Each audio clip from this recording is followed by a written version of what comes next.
اگلے روز میں نے چھٹی کر لی اور دن کے وقت جب گھر فون کیا تو میں نے بہانے سے امی سے پوچھا کہ ان کی کزن کے بیٹے سرفراز بھائی کا کچھ اتا پتہ معلوم ہے، تو وہ میری طرف دیکھ کر کہنے لگے کہ بیٹا تم کیوں پوچھ رہے ہو؟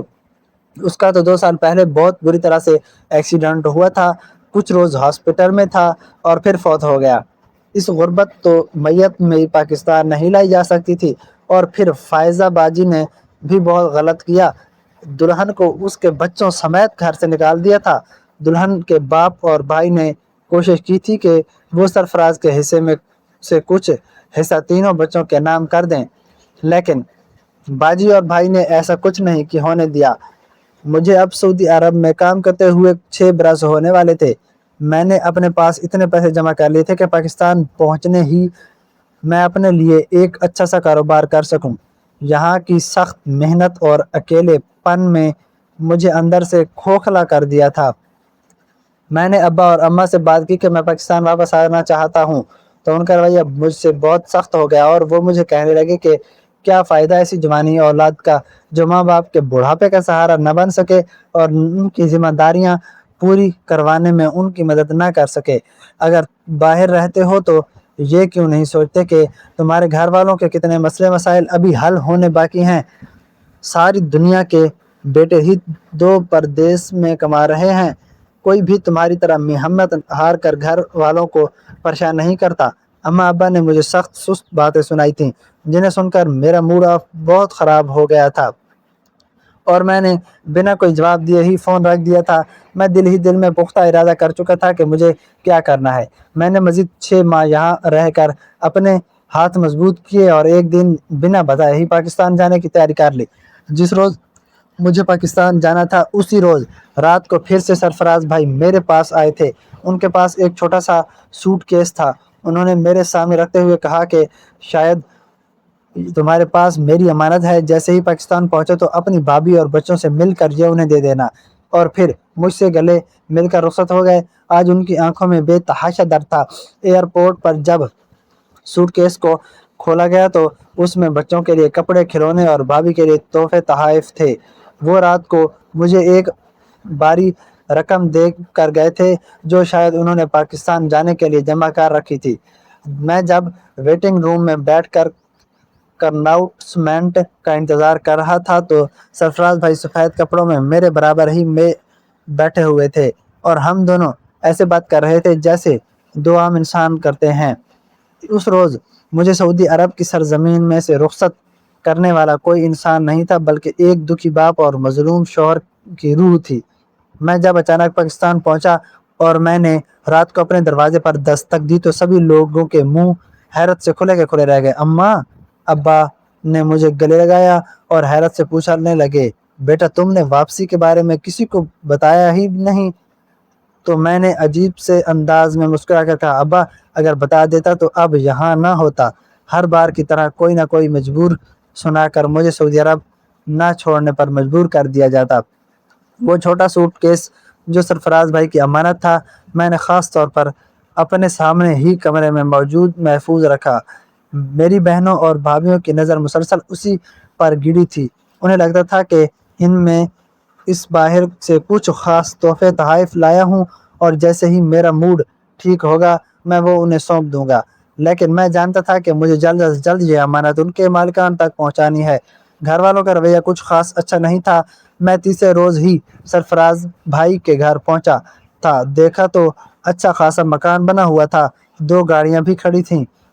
خالہ بڑی محبت سے ملی اور کہنے لگیں، میری نسرین سے کچھ دن پہلے بات ہوئی تھی، اس نے تو تمہاری واپسی کا نیا بتایا تھا، خیریت ہے؟ اچانک ہی واپس آ گئے ہو؟ میں نے کہا، خالہ پردیس میں زندگی کا کاٹنا بہت مشکل ہے اور ایسے ہی بھی میرا ایکسیڈنٹ ہوا تو مجھے میرے سارے دوستوں نے یہی مشورہ دیا تھا کہ اس بار اللہ نے تمہاری جان بچا دی ہے، جیسے ہی ٹھیک ہو جاؤ تو کچھ عرصہ کما کر گھر واپس پہنچ جانا، یہیں پر کوئی چھوٹا موٹا کام کاروبار کروں گا، اب واپس نہیں جاؤں گا۔ میرے ایکسیڈنٹ کو سن کر ان کے چہرے پر ایک لمحے کے لیے کوئی سایہ لہرایا تھا، شاید ماں کا دل تھا۔ اپنے بیٹے کی یاد ستاتا ہوا میں نے ان سے سرفراز بھائی کا افسوس کیا تو وہ منہ پر دوپٹہ رکھ کر رونے لگی اور کہنے لگی جوان بیٹا تھا، گھر کی ضرورتیں پوری کرنے کے لیے پردیس گیا تھا، بہت محنت کی اس نے وہاں پر، یہاں پر تمہارے خالو نے اس کے پیسے کاروبار کر لیا تھا۔ اللہ نے بڑا احسان کیا کہ بچوں کے سر پر چھت بھی اپنی ہو گئی اور کاروبار بھی بہت بہتر ہو گیا۔ جس وقت سرفراز کا ایکسیڈنٹ ہوا تھا اس وقت سارا پیسہ پھنسا ہوا تھا۔ اب ہم نے بڑی کوشش کی کہ اسے اپنے دیس کی مٹی میں ہی دفن کر سکیں لیکن نہیں ہو سکا۔ میں غور سے بیٹھ کر ان کے چہرے کی طرف دیکھ رہا تھا۔ میں تو یہ بھی نہیں بتا سکتا تھا کہ میں ان کے مرحوم بیٹے سے مل کر کیسا محسوس کر رہا تھا اور وہ دنیا سے جانے کے بعد بھی اپنی بیوی اور بچوں کے بارے میں کس قدر پریشان ہے۔ میں نے بہانے سے ان سے زہرا بھابھی اور بچوں کے متعلق پوچھا تو وہ کہنے لگے بیٹا کیا بتائیں، رشتہ دار بڑے لالچی نکلے، ابھی عدت بھی پوری نہیں ہوئی تھی کہ اس گھر والے پہنچ گئے اور کہنے لگے کہ ہمیں تو سرفراز کا حصہ چاہیے۔ میں نے بڑا سمجھایا کہ ابھی تو بچے چھوٹے ہیں، بڑے ہو جائیں پھر دیکھتے ہیں، لیکن وہ تو بضد تھے کہ اس مکان کو بیچ دو اور سرفراز کا حصہ دے دو۔ اب تم ہی بتاؤ، اس مکان کے علاوہ تو ہمارا کوئی سہارا بھی نہیں ہے، اگر اسے بیچ دیتے تو پھر ہم کہاں جاتے؟ بس اسی بات پر کچھ تلخی ہوئی تو تمہاری بھابھی بچوں کو لے کر فوراً میکے چلی گئی اور وہ لوگ تو بس اسی کوشش میں ہیں کہ کچھ نہ کچھ کر کے یہ مکان بک جائے اور وہ رقم اس کے باپ اور بھائی ہتھیا لیں۔ ارے ابھی تو زہرا جوان ہے، میں اسے سرفراز کا حصہ دے دوں اور وہ بالکل کسی کو غیر کے ساتھ شادی کر کے اس کے بچے رول دے تو پیسے تو سارے ان کے نانا اور ماموں ہڑپ کر لیں گے، بچوں کا فائدہ کیا ہوگا؟ وہ بڑے جذباتی انداز میں مجھے یہ سب بتا رہی تھیں تو میں نے بڑے افسوس کے ساتھ ان کی طرف دیکھا اور سرفراز بھائی کا چہرہ ایک دم میرے ذہن میں آ گیا۔ وہ مجھے کھانے کے لیے روکتی رہ گئی تھی لیکن میں فوراً وہاں سے اٹھتا تھا۔ میں اب زہرا بھابھی کے گھر پہنچا تو کیا دیکھتا ہوں کہ سرفراز بھائی کے تینوں بچے میلے کچیلے کپڑوں میں گھوم رہے تھے۔ بھابھی خود بھی کافی پریشان حال میں تھیں، ان کے گھر کا صحن کچا تھا۔ مجھے دیکھ کر وہ افسردہ ہو گئیں۔ میں نے بچوں کو بلا کر انہیں پیار کیا۔ ان کے ابا مجھے لے کر صحن میں ہی بیٹھ گئے، بڑے دکھی دل کے ساتھ بتایا کہ میری خالہ نے ان کے ساتھ کیا کیا۔ میں سن کر افسوس ہی کر سکتا تھا۔ پھر انہوں نے دبے دبے لفظوں میں بتایا کہ جب سے زہرا واپس آئی ہے میری بہوئیں بھی کچھ خوش نہیں ہیں۔ میری بیٹی بڑی صبر والی ہے، ہر وقت کام کاج کرتی، خود کو مصروف رکھتی ہے، لیکن پھر بھی بچے تو ناسمجھ ہیں، اگر کوئی شرارت کرتے ہیں تو وہ فوراً انہیں طعنہ دیا جاتی ہے کہ یہ تمہارے باپ کا گھر نہیں ہے۔ میرا اسی بات پر بہوؤں کے ساتھ لڑائی جھگڑا ہوتا تھا۔ میرے ہوتے ہوئے ہی میری بیٹی کا یہ حال ہے، اگر میں چلا گیا تو نہ جانے ان بچوں کا کیا ہوگا۔ میری نظر مسلسل زہرا بھابھی پر ٹکی ہوئی تھی۔ وہ مجھ سے 4-5 سال ہی بڑی ہوگی لیکن بیوگی کے صدمے نے انہیں برسوں کا مریض بنا رکھا تھا۔ میں نے دل ہی دل میں ایک مضبوط فیصلہ کیا تھا۔ میں نے ان کے والد کے حوالے وہ سامان کیا جو سرفراز بھائی نے مجھے دیا تھا اور یہ کہا کہ ان کے دوست کے پاس ان کی امانت رکھی تھی اور اس کا ذکر وہ ان کے سسرال میں ہرگز نہ کریں۔ وہ رقم میں نے جان بوجھ کر نہیں دی۔ بھابھی نے میرے سامنے ہی جب وہ سوٹ کیس کھولا تو ان کی آنکھوں سے ساون برس پڑا تھا۔ میں چپ چاپ واپس لوٹا تھا۔ کئی دن ادھر ادھر گھوم پھر میں ایک دن ایک مناسب جگہ کرائے پر لی اور ایک الیکٹرانکس کی دکان کھول لی۔ میں نے یہ سب اتنی خاموشی سے کیا تھا کہ میرے گھر والوں کو جب یہ معلوم ہوا تو وہ تقریباً چیخ پڑے۔ وہ اسی خیال میں تھے کہ مجھے مجبور کر کے واپس سعودی عرب بھیج دیں گے۔ پھر میری ماں بہن بھائی یہ سوچ کر خاموش رہ گئے کہ چلو اچھا کاروبار ہے، کچھ نہ کچھ تو گھر میں آیا کرے گا۔ جب میں نے گھر میں زہرا بھابھی سے نکاح کرنے کی بات کی تو ہمارے گھر میں بہت بڑی طرح سے ہنگامہ پھوٹ پڑا۔ میری ماں نے جیسے ہی زہرا بھابھی کے بارے میں غلط بات کرنے کی کوشش کی تو میں نے بڑی سختی سے انہیں خاموش کرا دیا اور یہ اچھی طرح سے بتا دیا کہ اب میں چھوٹا موٹا شاہد نہیں بلکہ 6 سال پردیس کی خاک چھاننے والا ایک سمجھدار انسان ہوں۔ میں نے انہیں صاف کہہ دیا تھا کہ اگر وہ رشتہ نہیں کریں گے تو میں محلے کے ہی 2 بزرگ لے جا کر ان سے نکاح کر لاؤں گا اور ساتھ ہی یہ شرط بھی رکھی تھی کہ اگر گھر والے چاہتے ہیں کہ میں ہر ماہ انہیں معقول رقم دوں تو میری زہرا سے شادی کروائیں۔ میں نے زہرا کے والد کو گھر سے نکلتے ہوئے ہی سب کچھ سمجھا دیا تھا۔